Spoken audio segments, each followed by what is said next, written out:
and how we behave. 인간 행동 왜 그리고 어떻게. 박명희입니다.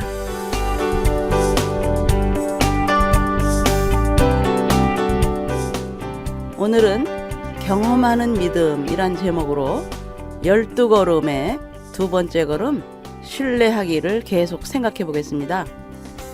믿음을 더 구체적으로 보면 믿음, 확신, 신뢰 이 세 가지로 들여다볼 수 있는데요. 첫째, 믿음을 영어로는 believe라고 하죠.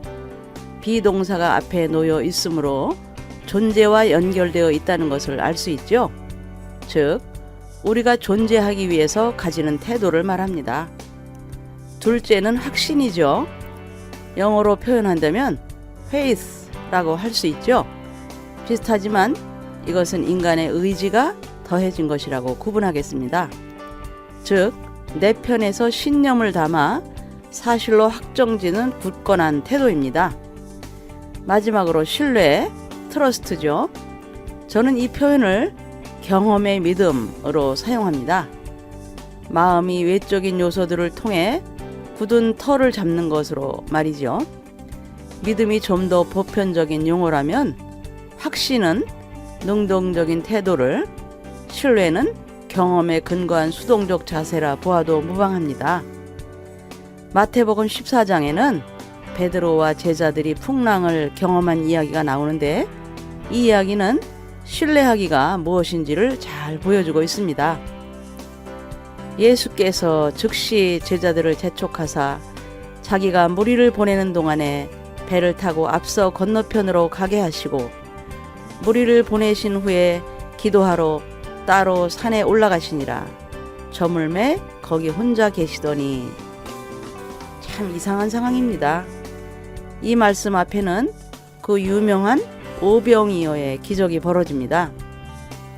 수많은 군중이 예수님의 천국 복음의 말씀을 듣고 기적의 떡을 먹었습니다. 이 땅에서 천국의 체험을 했죠. 제자들은 그 놀라운 은총의 현장에 있었습니다. 하지만 이 모임을 마치게 될 때가 되었습니다. 뒤처리가 많았겠죠. 제자들이 할 일이지요. 그런데도 예수님은 강하게 재촉하십니다. 배를 타고 바다를 건너가라는 것이죠. 그리고서 주님은 기도하기 위해 혼자 머무십니다. 제자들은 어리둥절했을 것입니다. 그 전까지는 예수님과 헤어져 본 적이 없었으니까요. 그들은 주님의 재촉하심에 등을 떠밀려 마지못해 배를 띄웠을 것입니다. 배가 이미 육지에서 술이나 떠나서 바람이 거스림으로 물결로 말미암아 고난을 당하더라. 이것도 이상합니다. 마치 제자들을 기다리기나 했듯이 풍랑이 있는 것이죠. 예수님이 이곳으로 억지로 제자들을 보내신 것과 같습니다. 우리는 여기서 세 가지의 교훈을 얻을 수 있습니다. 첫째는 큰 은혜를 경험한 사람에게도 고난이 임한다는 것입니다. 제자들은 그날 낮에 본 풍경에 너무도 황홀했을 것이지만 거스르는 바람과 높게 있는 물결에 그들은 낮의 풍경을 잊어버렸을 것입니다. 더구나 주님께서 가라고 명령하신 길에서 고난을 만나지 않았습니까? 마치 주님이 허용하신 것 같이 말이죠. 바닥의 고난은 그렇게 찾아옵니다. 둘째는 가장 익숙하던 환경에서 바닥을 치게 된다는 것입니다. 베드로를 비롯한 많은 제자들의 직업은 어부입니다. 갈릴리 호수는 그들의 삶의 터전이었고요. 누구보다도 갈릴리를 잘 알고 친숙하다고 자부했을 것입니다. 하지만 바로 그 자부심이 무너지는 고난을 바로 그 장소에서 만난 것이죠. 내가 딛고 있던 자부심이 무너지는 순간 바닥을 만나게 됩니다. 셋째는 그 바닥에서 자신의 강점으로 해결을 시도하다가 좌절한다는 것이죠. 제자들은 자신들이 아는 배 운영 기술로 어려움을 극복하려고 시도했을 것입니다. 풍랑에 대처하는 경험을 바탕으로 익숙한 솜씨로 배를 조종하려 했겠지요. 그러나 바닥에서는 그들의 장점과 강점이 전혀 작동하지 않습니다. 스스로를 철저히 무능하다고 여기게 되는 것이죠. 바로 이런 정황에서 경험하는 믿음, 즉 신뢰를 배우게 됩니다. 제자들은 바람과 물결 때문에 여러 시간 사투를 벌였을 것입니다. 사실 갈릴리 호수는 그리 크지 않습니다. 바다라고 불리기에는 초라합니다. 작은 배로도 어렵지 않게 건널 수 있는데 성지 순례를 가서 직접 보시면 이를 확인하실 수 있죠. 하지만 새벽까지 애써도 제자들은 조금도 나아가지 못했습니다. 바다와 배에 있어 전문가인 그들이 제자리만을 맴돕니다. 사방이 막힌 듯하죠. 이제는 끝인 것 같습니다. 하지만 바로 그때 주님께서 오십니다. 밤 사경에 예수께서 바다 위로 걸어서 제자들에게 오시니 제자들이 그가 바다 위로 걸어오심을 보고 놀라 유령이라 하며 무서워하여 소리 지르거늘. 주님이 나타나셨습니다. 하지만 물 위로 걸어오십니다. 너무도 놀라운 사건이 아닐 수 없습니다. 뜻밖의 일이죠. 제자들이 귀신으로 알고서 소리를 지르는 것도 당연합니다. 그런데 과연 이러한 현상이 제자들에게만 나타날까요? 프로이드의 정신분석학은 인간에게 무의식이 있다고 주장합니다. 우리의 마음 깊숙한 곳에 언어로 잡아내지 못하는 거대한 에너지를 가진 저장고가 있다는 것이죠. 그곳에서 큰 충동이 올라오는데 자아가 이 충동을 현실에 맞춰 해결한다는 것이죠. 충동을 당장 해결해 주든지 아니면 조금 있다가 처리하든지 말이죠. 하지만 그 충동을 꾹 눌러두는 수도 있답니다. 이를 억압이라고 합니다. 하지만 억누르는 것이 성공하지 못합니다. 조금씩 압력이 커지기 때문이죠. 이를 느낀 자아는 불안해집니다. 프로이드는 이 불안을 모든 정신병의 원인으로 보았습니다. 적절하게 처리하지 못하고 깊숙한 곳에서 부글부글 끓고 있는 충동들은 결국 폭발해서 여러 병리적 현상을 터뜨립니다. 거스르는 바람과 넘실대는 파도인 것이죠. 바다는 정신분석적으로 보면 무의식을 상징한다고 할 수 있습니다. 우리 각자의 마음에는 일렁이는 바다가 하나씩 있다는 말이죠. 그 바다에서 작은 배와 같은 자아는 어쩔 줄 모르고 허둥댑니다. 아무리 애를 써도 제자리에서 맴돌 뿐입니다.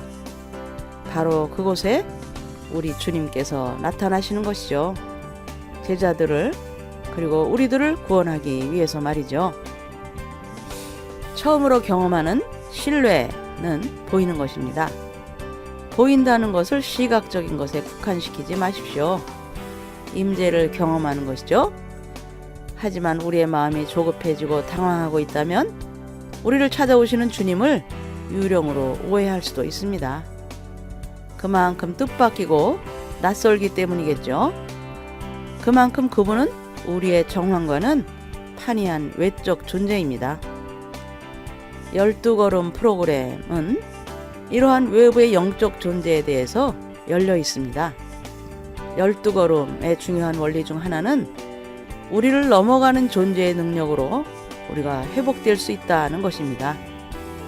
풍랑에 고생하는 제자들을 찾아오신 주님은 지금 우리에게도 임하십니다. 우리는 단지 그 주님께 열려 있으면 되는 것이죠. 놀라서 호들갑을 떨지 말고 잠잠히 신뢰하며 바라보는 것이죠. 그분의 보임을 경험하는 것이 신뢰하기입니다. 예수께서 즉시 이르시되 안심하라 나니 두려워하지 말라. 베드로가 대답하여 이르되 주여 만일 주님이시거든 나를 명하사 물 위로 오라 하소서 하니 오라 하시니 베드로가 배에서 내려 물 위로 걸어서 예수께로 가되 바람을 보고 무서워 빠져가는지라 소리질러 이르되 주여 나를 구원하소서 하니 저는 즉시라는 단어에서 큰 위로를 받습니다. 즉시라는 말은 단순하게 곧이라는 뜻만은 아닐 것입니다. 우리 주님이 가장 정확한 시점에 개입하신다는 것이죠.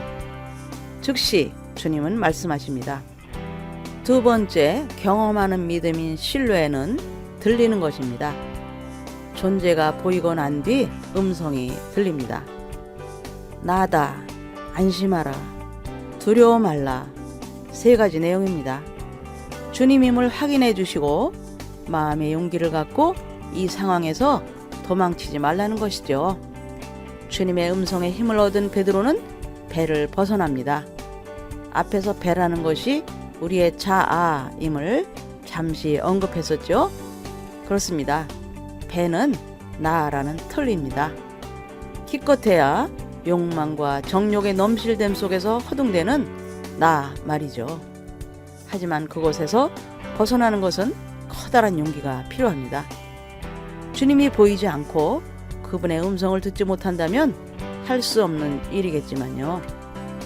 이를 힘입어 베드로가 용기를 냅니다. 나라는 자아 속에는 여러 얼의 꼴이 숨겨져 있습니다.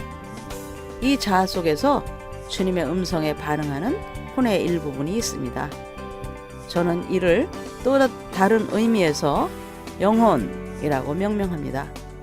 나의 자아라는 배 속에 숨은 많은 얼꼴의 제자들 가운데서 가장 중요하게 기능하는 영혼만이 참 영이신 주님의 음성에 반응하고서 무의식에 넘실대는 바다 위에 발을 내딛는 것이죠. 그 결과 어떻게 되었습니까? 무의식의 바다 위에 설 수 있었습니다. 네, 오늘은 신뢰하기의 세 번째 시간으로 경험하는 믿음에 대해 생각해 보았는데요. 다음 시간에도 이어서 인간 행동의 원인과 해결 방법을 신뢰와 함께 찾아가 보죠. 여러분, 다음 시간까지 안녕히 계세요.